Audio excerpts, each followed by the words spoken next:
नमस्कार दोस्तों, सरकार के द्वारा जो टैक्स कलेक्ट किया जाता है वो बहुत इंपॉर्टेंट होता है डेवलपमेंट के पर्सपेक्टिव से, क्योंकि यहाँ पर जब लोग ज़्यादा टैक्स देंगे रेवेन्यू ज़्यादा होगा और उसको डेवलपमेंट पर्पस में इस्तेमाल किया जा सकेगा। वैसे ही आपने सुना होगा कि भारत के अंदर जो टैक्स कलेक्शन है वो कम होता है, मतलब टैक्स टू जो जीडीपी रेशियो है वो वैसे ही कम है। तो यहाँ पर जरूरी है कि टैक्स कलेक्शन में बढ़ोतरी की जाए। तो यहाँ पर आप देख सकते हो कि रिकॉर्ड स्तर पर, जी हाँ, काफी सरप्राइजिंग था, क्योंकि ये एक्सपेक्ट तो किया गया था कि टैक्स कलेक्शन इस बार ज्यादा हुआ होगा, लेकिन इतना ज्यादा होगा ऐसा किसी ने अनुमान नहीं लगाया था। आप देख सकते हो कि जो टोटल टैक्स कलेक्शन है, मतलब डायरेक्ट टैक्स इनडायरेक्ट टैक्स दोनों को अगर आप मिला दो तो यहां पर 27 लाख करोड़ का यहां पर जंप आया है, which is 34% higher than the previous year. तो एक काफी बड़ा जंप है, ये आप देख सकते हो। Tax collection soars to record 27 lakh crore in financial year 2021-22। तो ध्यान रखिएगा, जो पिछला वाला फाइनेंशियल ईयर गुजरा है, पिछले साल 2021 से अभी जो मार्च 31 मार्च 2022 तक, इसकी हम बात कर रहे हैं। तो इसको डिटेल से समझेंगे, एक एक आंकड़ा मैं आपको बताऊंगा, टैक्स बेयोंसी के बारे में बताऊंगा, टैक्स टू जीडीपी रेशियो के बारे में बताऊंगा, काफी कुछ जानने को है। चलिए आगे बढ़ते हैं, लेकिन उसके पहले ध्यान रखिएगा, किसी भी एग्जाम की अगर आप प्रिपरेशन कर रहे हैं, यूपीएससी, जुडिशरी, बैंकिंग या फिर स्टॉक मार्केट के बारे में सीखना चाहते हैं, तो आप हमारे ऐप पर जाइए, वेबसाइट पर जाइए, वहां पर कोड इस्तेमाल करिए अंकित 33। इससे आपको डायरेक्टली 33% का डिस्काउंट मिलेगा और आज डबल वैलिडिटी भी आपको मिल जाएगी। साथ ही साथ एमसीक्यूज अगर आप अटेम्प्ट करना चाहते हैं तो मेरे इंस्टा पेज पर जा सकते हैं, वहां पर जो स्टोरीज हैं उसमें आपको एमसीक्यूज मिल जाएंगे, वो आप प्ले कर सकते हो। चलिए शुरुआत करते हैं और देखते हैं अभी एग्जैक्टली क्या खबर आई है। जो रेवेन्यू सेक्रेटरी तरुण बजाज हैं, उन्होंने फ्राइडे को इसके बारे में सारी जानकारी दी और यह कहा कि जीटीआर का सिंपल अर्थ है ग्रॉस टैक्स रेवेन्यू। देखिए, ग्रॉस क्यों बोला जाता है, क्योंकि यहां पर जो भी टैक्स आता है सरकार के बाद, तो उसमें से सरकार को कुछ रिफंड भी करना होता है। तो मान लो सरकार के पास 1000 रुपए टैक्स आया तो इसको ग्रॉस टैक्स रेवेन्यू कहेंगे, लेकिन आगे चलकर सरकार ने इसमें से 50 रुपए रिफंड कर दिए तो नेट टैक्स रेवेन्यू कितना बचेगा, यहां पर 950। तो इसी को ग्रॉस और नेट कहते हैं। तो ग्रॉस टैक्स रेवेन्यू जो हुआ है इस बार, it is 34% higher than 2021-22। 27 lakh crore का यहां पर टोटल टैक्स कलेक्शन हुआ है। और टैक्स टू जीडीपी रेशियो की बात करें, यह भी हाईएस्ट स्तर पर चला गया है 11.7%। मतलब जितना हमारा जीडीपी है उसका 11.7% अकेले टैक्स से आया है। तो यह चीज आपको समझना है। इसके अलावा आप देख सकते हो कि जो बजट एस्टिमेट लगाया गया था, इंपॉर्टेंट चीज है ये, ध्यान रखिएगा कि आपने देखा होगा जब भी बजट आता है तो सरकार ने, मतलब फाइनेंस मिनिस्टर निर्मला सीतारमण जी ने पिछले साल वाला जो बजट 2021 फरवरी में जो बजट अनाउंस किया था, वहां पर जितना अनुमान लगाया था कि इतना टैक्स कलेक्शन होगा, उसके मुकाबले 5 लाख करोड़ ज्यादा हुआ है। आप सोच के देखो, 5 लाख करोड़ बजट एस्टीमेट से ज्यादा। मतलब कि निर्मला सीतारमण जी ने बजट के दौरान कहा था कि 22 लाख करोड़ का टैक्स कलेक्शन का अनुमान है, लेकिन हुआ कितना, 27 लाख करोड़। और ये 27 lakh crore, it is even higher than the revised estimate. Revised estimate का मतलब ये होता है, एक तो क्योंकि हम अनुमान लगा सकते हैं ना, जैसे इस साल भी बजट आया तो निर्मला सीतारमण जी ने अनुमान लगाया कि 2022-23 में कितना होगा, उसी प्रकार से आगे चलकर उसको रिवाइज किया जाता है। जो भी एक्चुअल रियलिटी होती है उसको देखते हुए रिवाइज किया जाता है। तो यहां पर निर्मला सीतारमण जी ने 22 लाख करोड़ से इसका बढ़ाकर 25 लाख करोड़ कुछ कर दिया था, राइट। उससे भी ज्यादा यहां पर 1.87 लाख करोड़ ज्यादा आपको देखने को मिलेगा। इनफैक्ट आप देख भी सकते हो कि जब शुरुआत की गई थी तो 22 लाख करोड़ के आसपास अनुमान लगाया गया, तो पिछले साल के मुकाबले आप देखोगे तो 17%, मतलब कि जब 2021 में बजट आया था यहां पर, तो निर्मला सीतारमण जी ने यह बजट एस्टिमेट रखा था 22 लाख करोड़ का, और यह 22 लाख करोड़ 2020 के मुकाबले अगर आप देखोगे तो 17% हायर था। तो क्योंकि ये 5 लाख करोड़ और ज्यादा मिल गया है, इसकी वजह से पिछले साल के मुकाबले, मतलब 2020-21 के मुकाबले जो 2021-22 में कलेक्शन हुआ है, ये 34% हायर है। आई होप कि अब आपको जो छोटी छोटी चीजें हैं वो यहां पर समझ में आ गई होंगी। और मैं आपको बता दूं, ये जो फिगर आया है ना 27 लाख करोड़ का, ये अभी टेंटेटिव फिगर है, आगे चलकर हो सकता है इसमें भी कुछ बदलाव हो जाए, तो देखना होगा। मे भी यहां पर कहा जा रहा है हो सकता है 27 लाख करोड़ से भी ज्यादा का कलेक्शन हो सकता है। लेकिन अब मैं आता हूं डायरेक्ट टैक्स और इनडायरेक्ट टैक्स में। आपने सुना होगा डायरेक्ट टैक्स क्या होता है, जो हम डायरेक्टली सरकार को पे करते हैं। जैसे आपने इनडायरेक्ट, जैसे आपने कॉर्पोरेशन टैक्स सुना होगा, जो बिजनेसेस पे करते हैं। पर्सनल इनकम टैक्स, जिनकी सैलरीज होती हैं, जो आप खुद कमाते हो, वो आप पेमेंट करते हो। तो ये सब कुछ डायरेक्ट टैक्स होता है, क्योंकि हम डायरेक्टली सरकार को पे कर रहे हैं। तो डायरेक्ट टैक्स कलेक्शन आप देख सकते हो 14 लाख करोड़ का हुआ है, again which is very high. 14 lakh crore जब मैं कहता हूं तो ये यहां पर जो बजट एस्टिमेट किया था, निर्मला सीतारमण जी ने कहा था ये करीब होने वाला है 11 लाख करोड़ के आसपास, लेकिन एक्चुअल में कितना हुआ, ये हुआ 14 लाख करोड़ के आसपास। और इनफैक्ट मैं आपको ये आपको डेटा भी दिखाता हूं, आप देख सकते हो 2015-16 से जो टैक्स कलेक्शन है वो कितना हुआ, यहां पर कितना जंप आया है वो भी आप देख सकते हो। तो पिछले साल का अगर आप देखोगे ना तो यहां पर करीब करीब 9.5 लाख करोड़ के आसपास आपको देखने को मिलेगा। मतलब 2020-21 में 9.5 लाख करोड़ के आसपास जो है tax collection, direct tax collection हुआ था। लेकिन 9.5 लाख के मुकाबले इस बार आप देखिए कितना हुआ है, 14 लाख करोड़ के आसपास। और इसमें अगर मैं डिस्ट्रीब्यूट करूं, कॉर्पोरेशन टैक्स में 56% की बढ़ोतरी आई है। ये क्या दिखाता है, मतलब बिजनेसेस फ्लरिश कर रहे हैं, बिजनेसेस का प्रॉफिट हो रहा है तभी वो टैक्स ज्यादा दे रहे हैं। पर्सनल इनकम टैक्स में भी 43% का जंप आया है। मतलब टोटल अगर आप देखोगे ना जो डायरेक्ट टैक्स में ग्रोथ हुई है वो सबसे ज्यादा है, 50%, 49% की आपको देखने को मिलेगा, which is very very high. जहां तक इनडायरेक्ट टैक्स की बात है तो देखो इनडायरेक्ट टैक्स में भी हुआ है बढ़ोतरी, लेकिन डायरेक्ट टैक्स के मुकाबले नहीं हुआ है। इनडायरेक्ट टैक्स में करीब बताया जा रहा है आई थिंक 20%, शायद ये 30 लिखा है, 30 नहीं होगा, ये 20% होगा मेरे ख्याल से, ठीक है। तो ये 30 नहीं है, ये 20% है, याद रखिएगा।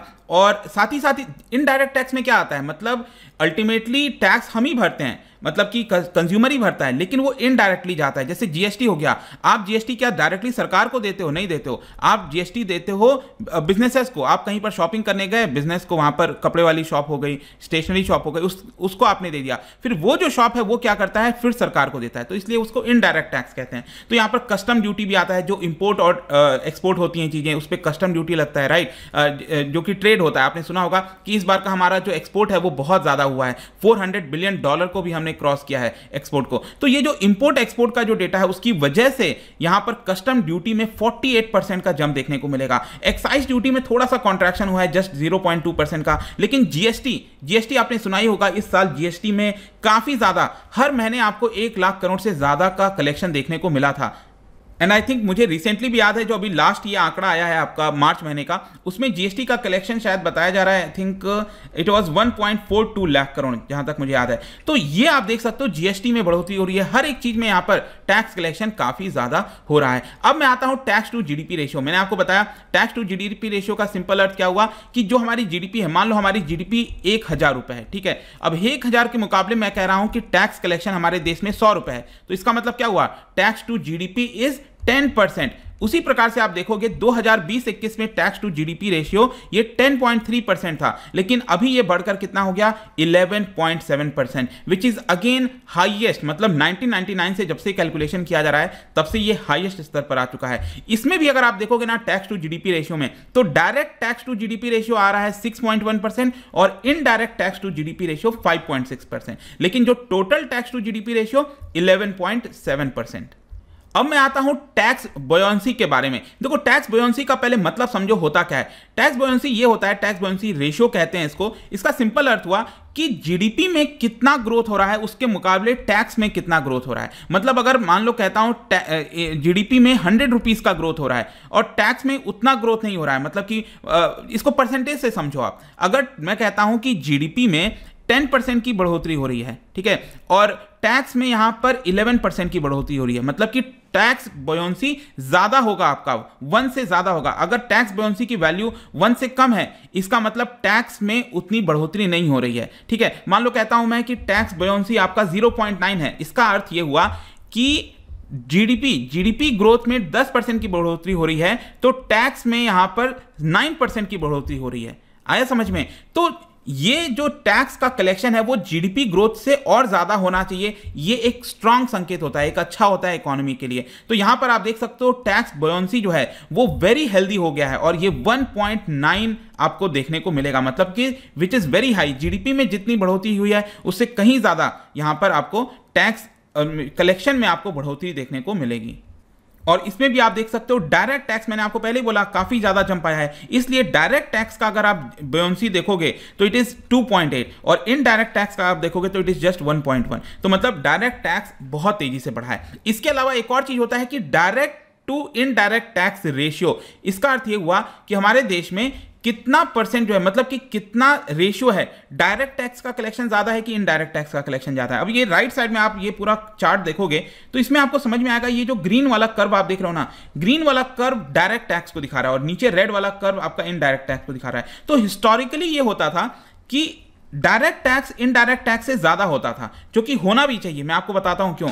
लेकिन क्या हुआ, पिछले साल 2020-21 में इनडायरेक्ट टैक्स का कलेक्शन ज़्यादा हो गया और डायरेक्ट टैक्स का कलेक्शन कम हो गया, जिसकी वजह से रेशियो जो है वो 1 के नीचे आ गया था, ये 0.9 रेशियो पहुंच गया था। लेकिन इस साल वापस से उल्टा हो गया, इस साल वापस से जो है डायरेक्ट टैक्स ऊपर चला गया है और इनडायरेक्ट टैक्स जो है वो नीचे आ गया है, इसलिए अब रेशियो 1.1 हो गया है। देखो ध्यान रखना है, डायरेक्ट टैक्स जो है वो ज्यादा कलेक्शन होना चाहिए compare to indirect tax. Simple अर्थ ये हुआ कि इनडायरेक्ट टैक्स का इंपैक्ट किसको आएगा, सभी लोगों के ऊपर आता है, चाहे गरीब हो अमीर हो। अगर गरीब भी 100 रुपए का पेट्रोल खरीदता है, अमीर भी 100 का पेट्रोल खरीदता है, तो अमीर का तो ज्यादा इनकम हो रहा है, लेकिन फिर भी उसके ऊपर टैक्स सेम लगाए जा रहे हैं पेट्रोल के खरीदने पर, और गरीब को भी के ऊपर भी सेम लगाए जा रहे हैं। इसकी वजह से यहां पर क्या है ना कि इनडायरेक्ट टैक्स का जो इंपैक्ट है वो गरीब के ऊपर ज्यादा होता है। लेकिन डायरेक्ट टैक्स क्या होता है, डायरेक्ट टैक्स का इंपैक्ट जो है जितना ज्यादा आपका इनकम होगा उतना ज्यादा आपके ऊपर इंपैक्ट आएगा। तो डायरेक्ट टैक्स कलेक्शन ज्यादा होना चाहिए, ये कोशिश नहीं चाहिए। अब देखिए जितना भी कलेक्शन हुआ है 27 लाख करोड़ का, मैंने आपको बताया,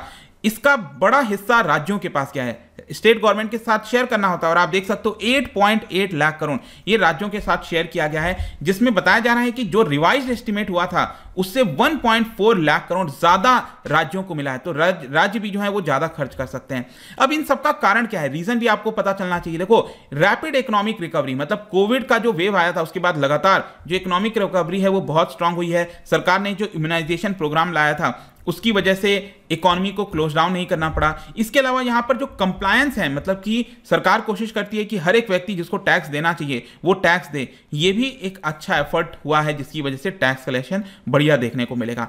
अब यहां पर क्वेश्चन है कि अभी जो फाइनेंशियल ईयर चल रहा है इसका क्या होगा, जो 2022-23 अभी जो हम एंटर कर चुके हैं अप्रैल महीने से, इसका क्या होगा। देखिए यहां पर सरकार ने जो बजट आया था अभी निर्मला सीतारमण जी का फरवरी में, उसमें यहां पर डायरेक्ट टैक्स का अनुमान लगाया गया 14.2 लाख करोड़ और इनडायरेक्ट टैक्स का अनुमान लगाया गया 13 लाख करोड़। मतलब कि अभी जो कलेक्शन हुआ है पिछले साल का, ठीक है, उसका लगभग सेम अनुमान इस साल का भी लगाया गया है। क्योंकि यहां पर जो रेवेन्यू सेक्रेटरी हैं उनका यही कहना है कि इतनी बड़ी जो ग्रोथ हुई है अभी पिछले वाले फिस्कल ईयर में, हम सेम चीज वो रिपीट नहीं कर सकते। इट इज नॉट पॉसिबल कि इतनी ज्यादा ग्रोथ फिर से रिपीट हो जाए। तो देखना होगा आगे क्या होता है, बट आई होप कि इस वीडियो के माध्यम से आपको हर एक चीज टैक्स कलेक्शन के बारे में समझ में आ गया होगा।